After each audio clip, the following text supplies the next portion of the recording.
What's up, family? I want to have a real heartfelt conversation with survivors this morning. This video is not going to apply to everybody. Probably the great majority of people it's not going to apply to. And yet I feel the need to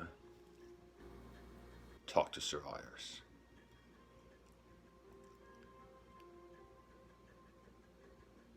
And everybody to consider themselves a survivor is not a survivor in the area that I'm talking about today. You're a survivor in your area, but not the area I'm speaking of today.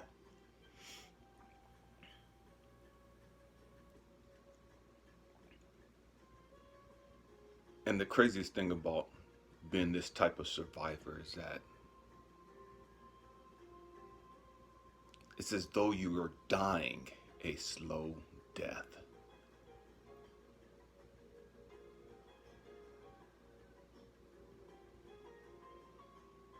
It's the loneliest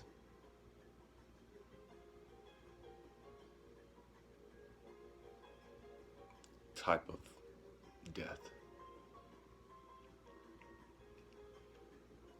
What am I talking about? The survivors I'm talking about today, and the survivors I'm talking to today, are those that have sat by the side of a loved one every day because they were sick due to cancer or whatever, and they were dying. And you know, one of the craziest things that happen is you lose your life trying to provide the best quality of life for the person you're taking care of. Your whole world comes to a complete stop.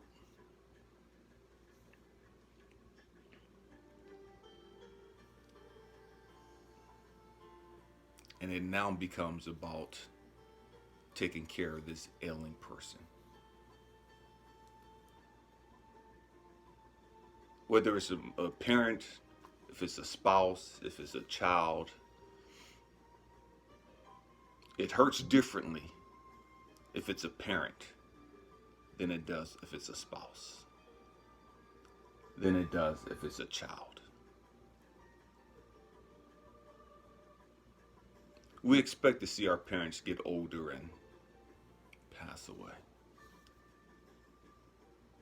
We don't ever expect to see our spouse,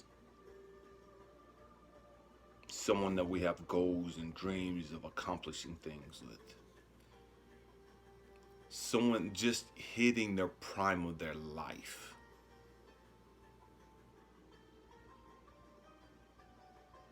to get stricken down and pass away. We don't ever expect to have to watch our child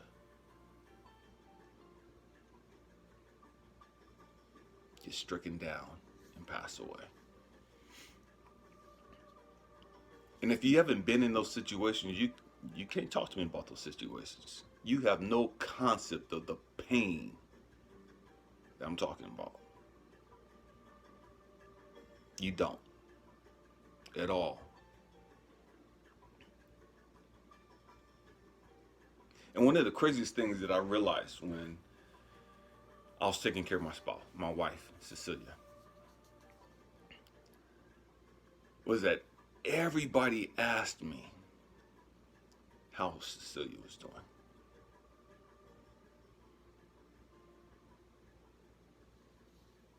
Nobody stopped and asked me, how are you doing, Elijah?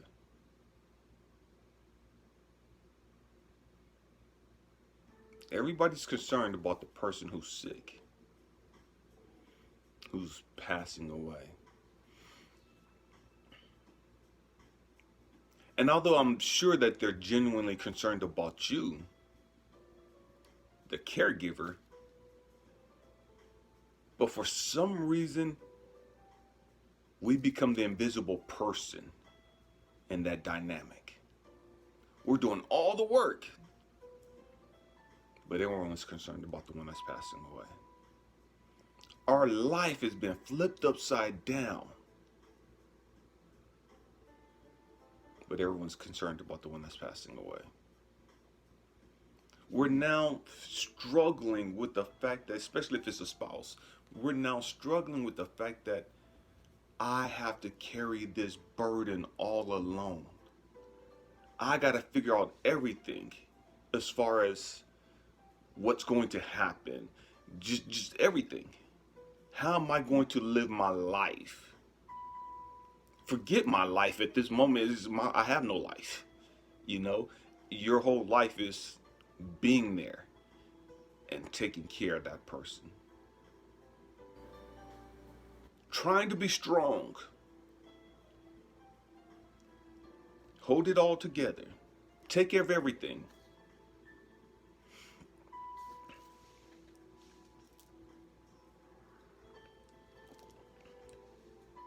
And everyone asks you, how's the other person? There were times where I thought that although that person is passing away, they have it so much better than the person that's left behind, struggling, trying to hold it all together, struggling, trying to come to grips with the reality that you are going to have to pick up the pieces. You know that other person is leaving. You know that other person is transitioning out. You haven't really let go of that yet. And at the same time, you have no concept about living. You're not even in living mode. You're just in survival mode. You're in the mode of, man, I got to hold it together for this person. I'll take care of me later. And then everybody comes around and they're asking, or they're shooting you text messages. How is this person? How are they doing? And although you want to give them the information of how that person is doing, there's a great part of you that's screaming out, hey, I'm in just as much pain, if not more pain. Hey, I'm dealing with some stuff. And see, that's the crazy thing is that you don't know how to do this stuff. This is all new stuff for you. You're just going through the motions and it's just like, man, I'm doing the best that I can. It is the most helpless and hopeless situation that you can ever be in. Is watching a loved one pass away.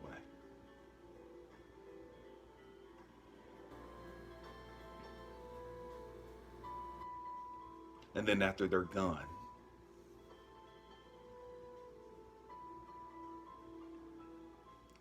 how do you pick up the pieces? Especially if you've taken care of them for over 6 months. So for over 6 months, you've taken care of this person, and now they're gone. Your whole life revolved around taking care of somebody, and now they're gone. Your ever awakening moment revolved around you being there, you attending to the needs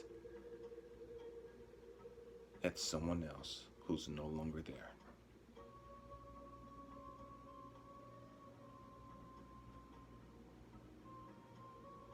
And that whole time you've been made to feel invisible. That whole time you've been made to feel like you weren't important.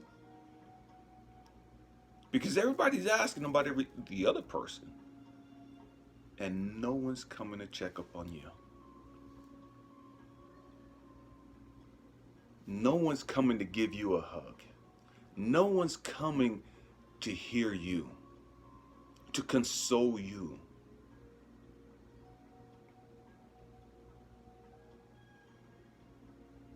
Survivors. Everybody can't go through this. Everybody can't carry that cross.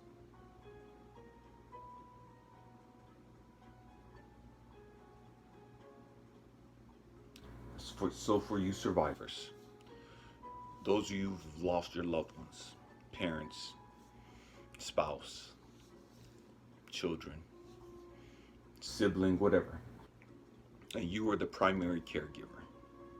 You are the primary person taking care of them. I salute you. I know your pain.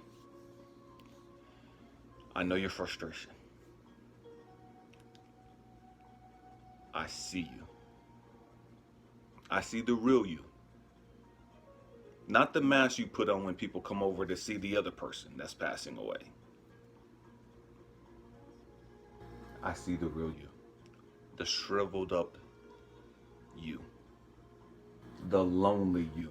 The broken you. The neglected you. I see you. I feel your pain.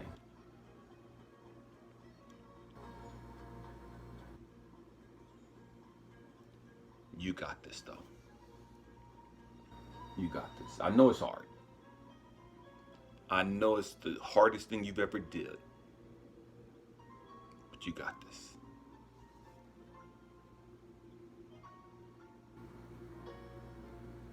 I'm sending love, light, hope, joy, and restoration to you.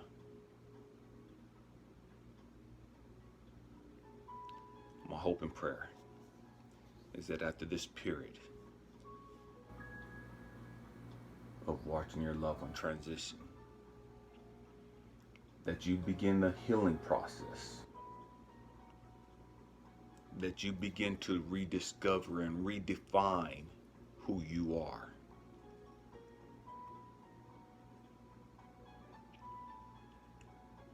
And that you come out of this period like the phoenix, burnt up by its ashes, only to come back stronger, more enlightened, more powerful, more beautiful than it was before. I love you guys. Peace.